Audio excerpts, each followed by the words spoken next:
Your father sent police to arrest you because you had done what? Because I left school. Wow. I've run away from school.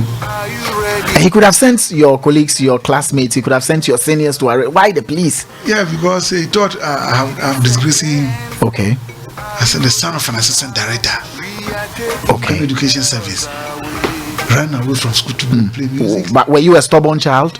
I wasn't, but I wanted to play music. You wanted to play music. Yeah, I wanted to play music. So you were living. Did you say girls or guests? I said girls. You said girls. But you mean the original word is guest. Okay. Yeah, so why didn't you mention the original word straight? Wow. It may try to know if I should use this guest. It won't work. It won't work. But do you think without you explaining it, people would know that you mean a different thing? Until today, I did not want anybody to know what you meant. That's so right. It's actually your first time explaining this part of the song. Exactly. Ladies and gents, are you ready now? We are taking the guests away. And who are these guests? If they are girls, it is still girls you are taking away. No. Okay. They were mixed. Some people visited some chief. Some people visited some chief. Okay. And then it was time for them to go for dinner. Okay. So the linguist had to announce to the people that if they are ready, they are taking the guests away for dinner. Okay. That's it. So it is the guests. That's right. Ladies and gents, are you ready now? We are taking the guests away. Is that why you were confident enough to tell them whatever you do, whatever you say, I will take you away? Of course, you're going to eat. So whether you like it or not, you're going to eat. Papa, you see, you can't beat experience. Neat. Yeah. But I mean, as an artist, you just have to be smart. Wow. In thinking and in composing. Creating. You have to be like somebody drawing. Somebody will draw and you see it nicely and he will explain to you exactly totally different from what you see. That's it. And so yes, this is you being an artist. Yeah. You have the final meaning to what you put out there. Exactly. And according to you, henceforth, the song is we are taking the girls away, but the meaning is we are taking the guests away. Well, we understand.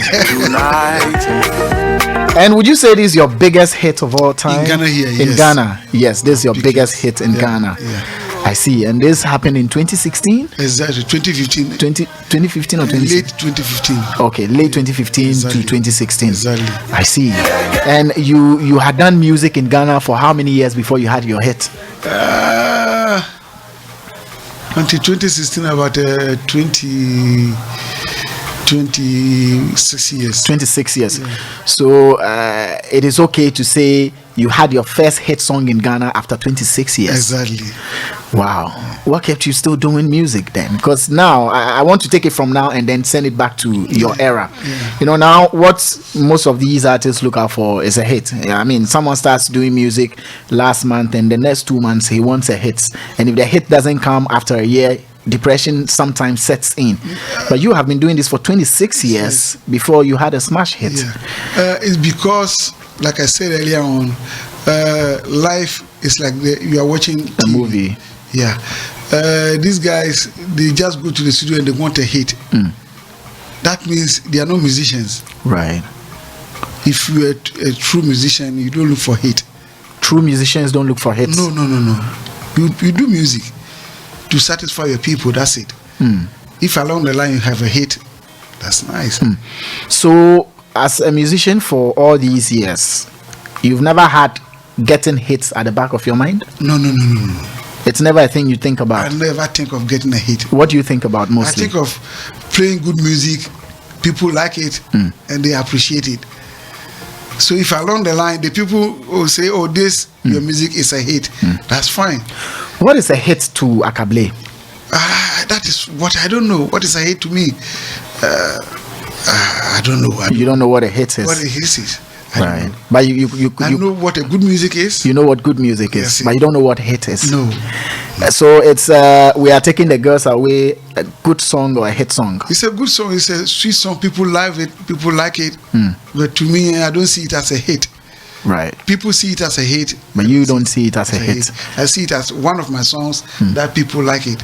But when you have a song that almost everybody likes, a song that's keeping you travel all the place, a song that's bringing in a lot of money, wouldn't it pass to be a hit? I don't see it as a hit. I see it as a good song that people like and people love. People like to sing along. They want to have fun with it, and I'm happy that people like that song. So in your books, in your music books, there's no word like hit. No. If you read about my biography, you never see any word like Ackah's hit or no. I don't have a hit. But you have good songs. Yeah. So apart from good songs, do you have other words you use to replace if a song becomes globally accepted, if a song becomes commercially successful? Do you have a word you represent with it? Let's say it's a classic song. It's a classic song. It's a commercial music. Right. Yeah. But hit is not your thing. No. Hit is not my thing. Wow. Afro Samba with Arnold Mensah. Ladies and gents. So it's like people call themselves celebrities. I don't want to see myself as a celebrity. You don't want to see yourself as a celebrity. Is it wrong to be a celebrity? I don't know whether it's wrong, but to me, I don't want to see myself as a Why don't you want to see yourself as a celebrity? I don't want to be a celebrity. I want to be a musician and normal guy. Would you want to be tagged a legend based on what you have achieved doing music? People may call you a legend, but you wouldn't want to see yourself as one? No. So if I call you a legend, it's because I want to and not because you are. No. Aren't you a legend? I don't see myself as a legend. I see myself as a good musician. But do we have legends in Ghana? I don't know, but I hear people say legends. I don't see where we even have legends in legacy ball. Yeah, but I mean, like I'm related to Blay. Yes, Blay. He doesn't see himself as a legend. As a legend. So if you are to be honored as a legend, would you accept the honor? Maybe, I don't know, but well, I can't tell. You just want to be Papa Ackah. My name is Ackah Blay. And that's all you want to be.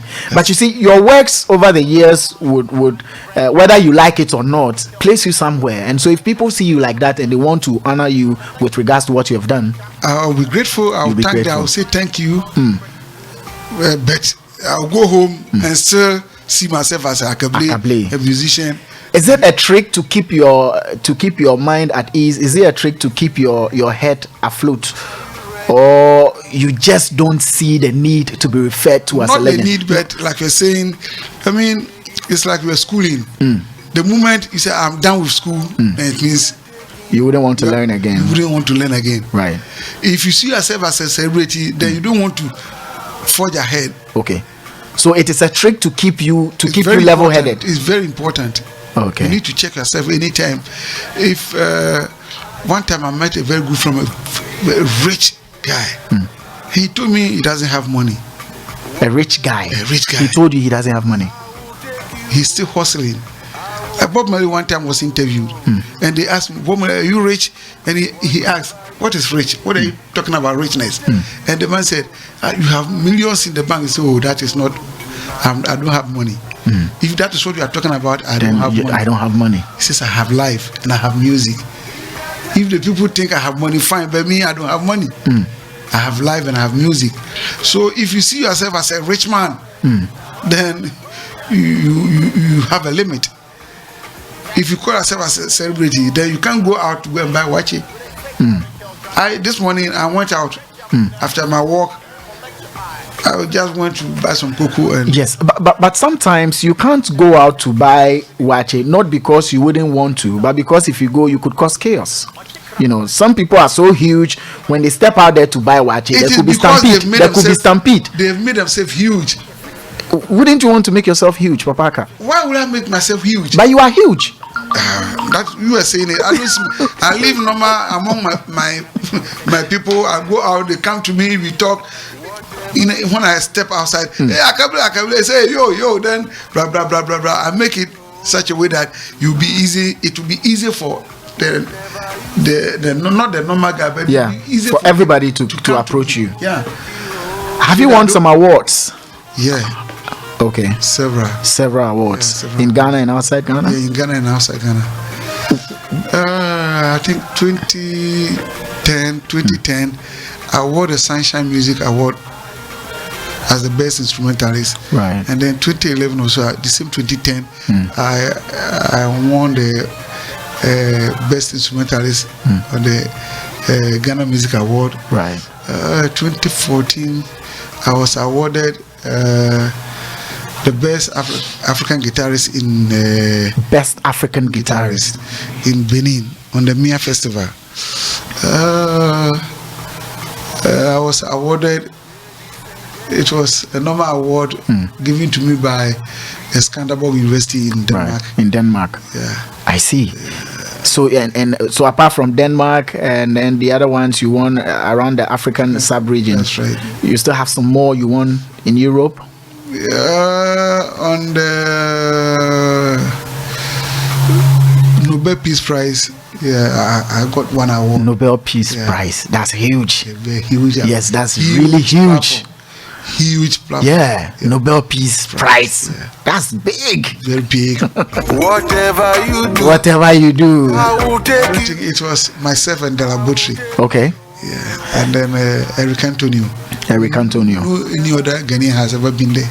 Wow. No. Yourself, the laboratory, and Eric Antonio. Yeah. So the laboratory, the world acclaimed flutist. One stupid guy. He's listening to you. He actually says, I should say hi to you for him. Say it to him. One crazy guy. Very hard man. Crazy guy. Yeah. When he's on the flute, he's more than a crazy man. Yeah. And when you're on the guitar, what are you more than? He'll call me cat, and I'll say I'll call. He's one very, very talented. Very talented. I mean, very open-hearted. I mean, one straightforward guy. Yeah. He doesn't mince words. No. Says it as it is. One time. Yeah. Like myself, I don't want to. If it is A, it's A. That's why we are good friends. Yeah. If it is B, it is B. You can't convince me to say it is like B. No. Or like C. No. It's B. It's B. I see. Yeah. So would you say the guitar is the most important instrument to you? Very, very important to me. The most important instrument to me. Because the guitar, if it is A, it is key A. You can't change anything about it. Right. If it is B, it is B. But we have C sharp and all those guys. We have them. We have A. We have A sharp. We have B. We have B flat. We have C. You have C sharp and those things. But if it is C sharp, it is C sharp. Right. You can't do anything about it. If it is B, it is B. If it is D, it is D. So I believe if you play guitar and you are faithful to guitar, then you have to be faithful to your own self. Right. You have to be faithful to life. You have to say it as it else you can. So it's a principle that runs from the guitar to you as a person. It moves to you. One time, you don't have to lie. You don't have to lie. If you lie to your own self, then you're going to lie to the guitar. Then you won't be a good guitarist. So do you communicate with your guitar? Yes. Has it gotten to the point where the guitar is almost like a human being to you? To me. The guitar listens to you and you listen to the guitar. Do you have that connection? Exactly. How is it like? It's like, especially if I'm on the stage, I don't think about playing the guitar. I just play it. Yeah. And it responds. It responds. You just play and it responds straight. You don't have to think about it because it has been with me for almost about 25 years and I've been playing it. So even if I wake up from my bed, I just hold it. And that's the first thing I touch. When you wake up? When I wake up. When you wake up from bed, the guitar is the first thing. It's just by your bed or it's actually on the bed? My bed. Okay. I wake up around 2 a.m. and then I hold it. You hold guitar. And then I start to play. Sometimes I play and I'll be sleeping. Really? Yeah. So I don't. But you know everything the guitar has to offer. Why do you still play? I still learn it because it's got some tricks that until the bones are rotting, you will never know it. You will never know it. Yeah. So there's still something about the guitar you don't know after 26 or 20 something years. No, I still have to learn. You still have to learn. And my teacher is Papa Konimo. Okay. And I go there. The last time I went to him, he taught me something. I came and was, wow, I haven't known this for that. For this long. Does he still play the guitar? He plays the guitar. He still plays it. He plays it. And he's still discovering tricks. I'm telling you, every day he calls me, Ackah, I said, Papa, hey, Miss Mahmoud, you guitar no Muda. What do you for almost about 80 years old. 80 years of playing a guitar. Why do we are Muda? So it means you can never stop learning. No. Until you die. Konimo doesn't see himself as a celebrity. He doesn't see himself like that. He doesn't see himself as a huge artist. Meanwhile, George Benson has come to him to learn. The world best guitar player has come to him to learn. But still, he doesn't see himself like that. So has not seen yourself as a legend, not seen yourself as a celebrity, not seen yourself as somebody who has done everything there is to do? Has it taken anything away from you and your contemporaries? No. It hasn't taken anything away from you. But has it added something? It has. I mean, when I was coming here, Bright, the bass player, called me. He said, Papa, I thank you. I said, why? So you've done that so bright. I mean, we are all learning. Though I'm older than you are, but age is a number. It doesn't take anything. My guys, my band, the most senior amongst them will be about 32. Right. And when we are together, you might think we are the same. I keep telling them, look, we are working. Are there things you also learn from them? A lot. They are youth. And they have what it takes to be in the world now. Right. So if you don't want to learn from them, then it means, like one time, Mr. Otabri said, between ages of 5 and 65, if you don't know, you can't solve the internet, then you are not part of the world. So if I have these young guys and I don't want to learn from them, then I have to retire. You have to retire. Yeah. And they also learn from you. They learn from me, but I learn a lot from them and use what I've learned from them to teach them. Very interesting. You learn from them and you use what you have learned from them to teach them. How do you do that? Because they don't know I've learned from them. They don't know you've learned from them. That's right. You are a sniper. Okay, so I don't want to do this all alone. You can send in your questions as well, and I would ask them for you. 0266660735. 0266660735. Ackah Blay with me in the studio, renowned guitarist. You do both the bass and lead guitar? Yeah. I do most of the instruments, drums, keyboards, but my major is guitar. It's guitar, and that's what you are known globally for. Exactly. How many artists have you worked with, both young and old, approximately? This question, I can't count. You can't count. I can't count. I can mention Daddy Lumba, Resuma, Amanzaba, Ocham Kofi, Ocham Kwame. You've worked with Trigmatic of Ramposa, Nana Champon, VIP, Ohima Messi. Wow. Who is Philippa Bafi? This gospel guy who sang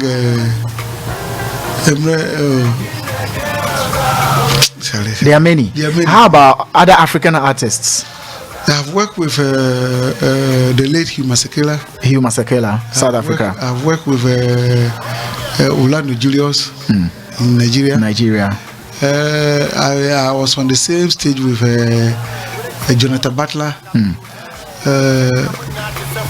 That's in Africa and other parts of the world. I've worked with Vincent. I've worked with Peter White. Thomas Brass. Peter White is American and British. Right. I've worked with Tom Brassen.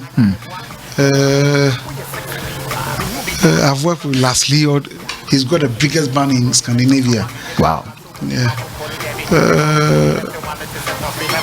You've been around the world. Yeah. You've been around the world. Exactly. What's the farthest travel you've had or you went on? 10.5 hours to Washington. From Ghana non-stop. Yeah. Direct flight. 10.5 hours. But I've been to Europe. most of the European countries, and then in UK, in South America, in Northern America, and I think I've got about 5 more countries to cover Africa. You've got just 5 more countries to cover the whole of Africa. Yeah.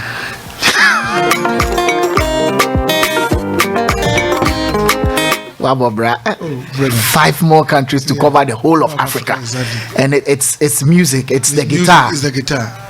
It's the guitar. Wow. It's the guitar. You know, again, you and then people you started with, or people you came to meet in the game, you did a lot of traveling. At the time, is it that if you don't travel, you haven't achieved? No, at the time, Ghana was on the world map. Okay. The music map. Ghana was on the world music map. Yeah.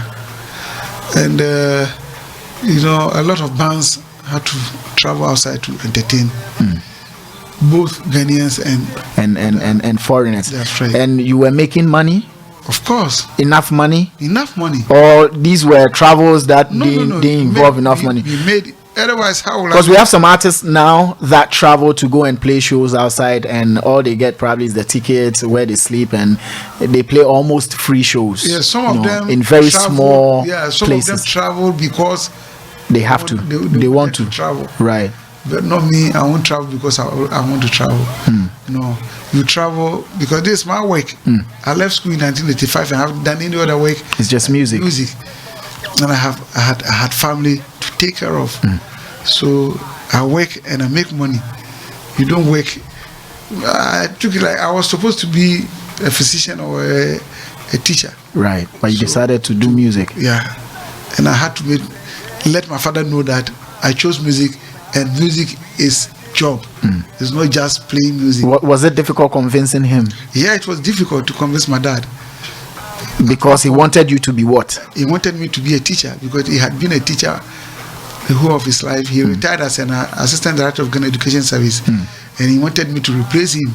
We had 2 boys. Right. Myself and my senior brother. So he wanted me to replace him, and I resemble him. So people thought we were brother twins, so he wanted me to replace him. So at one time, we were on tour in Ghana here at Nkoko, and he sent police to arrest me. Your father sent police to arrest you? Arrest me, yeah. Classroom to chase music. Exactly. But couldn't you just finish with class and then do music? That's what I did eventually. Okay. I had to finish school. But then that was not the kind of school my father wanted me to go. Which school was it? My father wanted me to go to training school. Okay. To become a trained teacher. Did he mention any specific training school? Yeah, Sefi. Yeah, training school. All right. And I refused. I went for the first year, and then I said no, not this way. So you didn't complete your training education? No. So I came back to Taprade, and then I had to go to St. John's because the St. John's school had a band. Okay. So Matthew chapter 5. You went to school because the school had a band. Wow. And unfortunately, I didn't have the opportunity to play in the school band. What happened? Because I met seniors like Shasha Mali, and you see people like Shasha Mali is called Julius Amwasechi. Yeah. Senior Amwasechi. You look at him, you dare not get close. And St. John's, you have to be among the first 10 students. Academically. Before you could join the band. That was a good move. Yeah.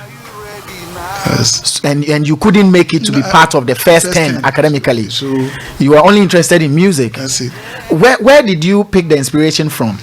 How did you become so stubborn chasing your musical dream? You know, when I was a little boy, around age 7, I invented my own guitar. Wow. Yeah. At age 7? Yeah. You invented your own guitar? Yeah. There is this festival called Kundum Festival. Right. And it is celebrated around August, September, October ending. So around May, June, my mother will buy Saturday night powder, maybe 10 tins, put it in her bag, waiting for Kundum time so that it will spray it on people who will be dancing Kundum. Right. And then I will go and take about 4 of them, throw the content away, and then put wood in it for your guitar, and then put wires, and then put sardine openers as tuning pegs, and I make about 4 guitars. Give to my friends and myself, and then my band Ibiza. I formed the band around that time, right? And I formed my band Ibiza band. Right. We play, though we be strumming the guitar. We didn't. You didn't know what you were playing, but you were strumming a guitar. And then just and that's just and it. the whole township will come around and be listening, and then somebody go and tell my mother, Ackah, I guitar the BMO. Then my mother will come with cane. The whole band will collapse. Entertainment gone bad. Go bad, Charlie. And your father used to beat you, or he didn't beat you? No, my father was living in Axim, and myself and my mother were living in Anochi, where the gas plant is now. Right. People say it's in Atwabo. It's not in Atwabo. Okay. The gas plant. People say Atwabo gas plant. It's not Atwabo gas plant. It's not Atwabo. It's Anochi. Anochi. Yeah. That's where it was. Yeah, that is where. And my mother would collapse the band. So it's unfortunate, African parents want you to be a teacher and you want to be a musician. If my mother had known I would be like this, she would have pushed me. She would have pushed you more. But are they still alive? As in mom and dad? They're still alive. My father is so proud of me. He's so proud. So there was a turning point. He hasn't seen the airport before. but you actually literally sleep at the airport. That's right. You're almost there, like your playground. My first time I traveled with Jewel in 1991. You and Jewel Ackah? Jewel Ackah, yeah. Right. I was playing his band. When I came back to Axim, my father was going around. Oh, my boy, no feel rich now, but no. I better be a musician. So by then he had accepted the fact that you wanted. Was it after you had gone and come back? That's right. Or before you left? After I left, after I'm done with school. That's right. And up until now, he's full support. Yeah, he's okay. Support. So when your children want to become musicians, I'm sure your children are grown. Yeah. Do you have any of them? My last boy is in the level 200. Level 200. Yeah. Any of them doing music or doing something? Almost all of them. All of them. Yeah. The girls are singing and playing keyboards. The senior boy is playing bass guitar. And the last boy is playing drums and guitar. Are all the Ackahs related? Like Ackah Blay, Jewel Ackah, Jedu Blay, Ambule, Ackah Blay Mieza? Yeah, it's like Osei Tutu. Okay. You can get, if you go to Kumasi, you have about 20 Osei Tutus. Yeah, it's because the first king of the Nzima is called Ackah. Okay. That's right. Okay, so you are all descendants. That's right. I see. Yeah, you get a jam, my brother, man. Look for that jam. And then I wrote, Mintu say you da, my brother, Odo Penny. Wow. You wrote that song as well.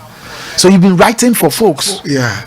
Do you get paid when you write for them? Like, do you write and sell or take money? I wrote that song when I was with Western Diamonds. Right. So it's copyrighted to my name. Okay. That's right. Okay. Yeah. And so I said to myself, Ackah, if today you are gone, what would you be remembered for? So I decided to write and then sing it for myself. In actual fact, a certain guy was going to sing my songs because I thought I didn't have good voice. Okay. But there was some misunderstanding. I decided to sing it yourself. To sing it myself because there have been several examples. So I said, Jack, let me sing it myself. Of course, I don't have sweet voice, but the message is always clear. I don't sing off key, and the message is always clear. So I decided to sing my own songs. And here we are. So it was when you decided to do something for your own self, so that tomorrow, if you're no more, right, we would have stuff to remember you for doing. That's right. You started with the first album. That's right, which is Life in the Port. Life in the Port. And that album took you about 7 years to prepare. More than 7 years. More than 7 years to prepare. Yeah. Life in the Port. Yeah. What is Life in the Port? It's like high life brewed in the pot. Okay. So I just Life in the Pot. How long ago was this when you released your first album? 2009. That's about 11 years ago. Yeah. By then you had done music for over a decade. Yeah, exactly. Before you decided that it's time for me to do something for myself. Exactly. And ever since you took that decision, have you lived to regret it or at all? It has benefited me a lot. And my band. And your band. When you decided to do We Are Taking the Guests Away, That's right. aka We Are Taking the Girls Away, was it a calculated effort to plunge yourself amongst the youth? In actual fact, this song I would say was encouraged by Piwizi. Okay. Because I have known this song and it has been with me for almost 15-20 years ago. And anytime if I go to studio to play for people, I tune my guitar with this song. Oh, okay. So I want to play guitar for somebody at Piwizi's studio. And then I was tuning the guitar, playing this song. And then Piwizi said, Mr. Ackah, this song we have to record that. So Piwizi, this is not part of my song. This one is just a song. It's just you used to tune your guitar. He said, no, we have to. I said, no. This one we can't record because this is not a good song. Mr. Ackah, this is a good song. I said, no, it's not a good song. He said, what do you bought to him? And I played it, and after 2 weeks, he sent me this product with Kaboom rapping on it. I never knew Kaboom who he was. Okay, so you didn't call for Kaboom? No. Kaboom's feature? No. It's Piwizi. That's right. Who did that magic? Exactly. Got Kaboom on it. That's right. But when you listened to it and you heard Kaboom, said, wow.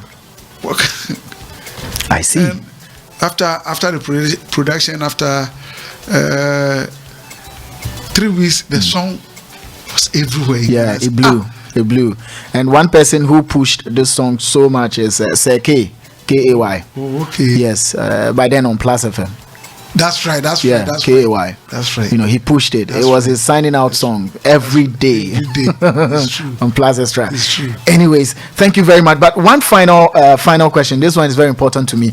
Now, looking at your experience and also looking at what's happening in the music scene right now, what you have achieved out of it and all, is music business a lucrative one? Would you advise people who want to take their lives serious to do music? This is a good question. Music business is a lucrative business, but it's unfortunate in Ghana. The managers of music business don't know how to manage music business. Okay, it's a good business. It's a lucrative business, all right. That's right. But here in Ghana, the managers of music business don't know how to manage music. Exactly. And so, based on this, is it a good business for someone to venture into?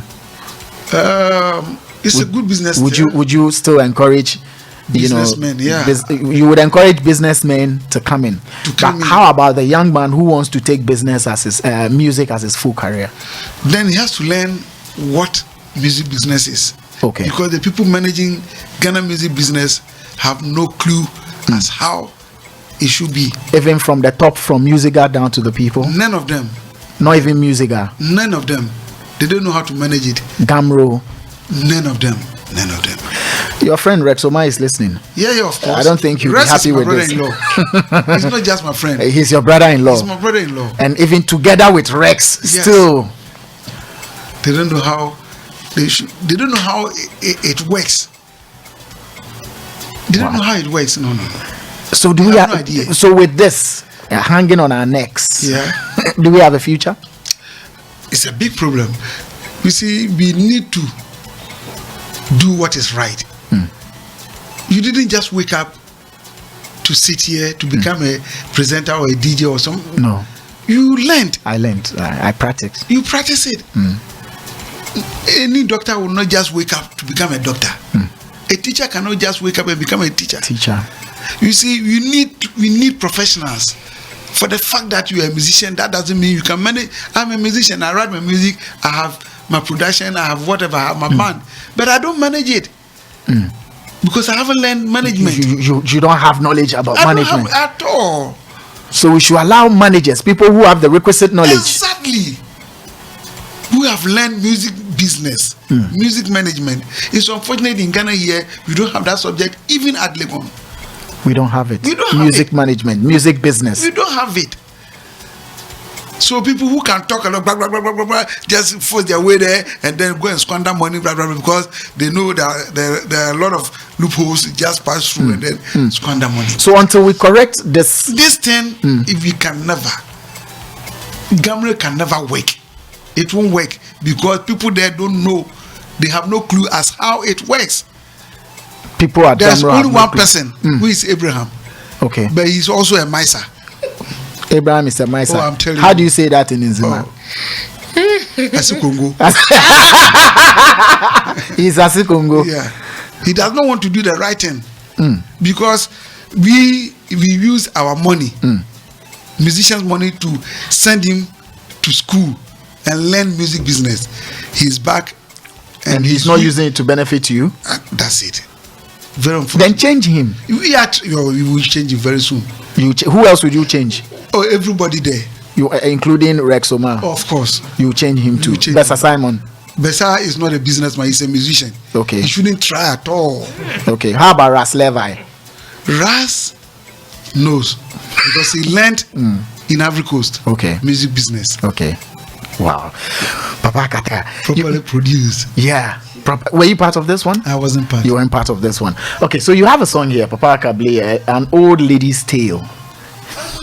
That's your song. That's right.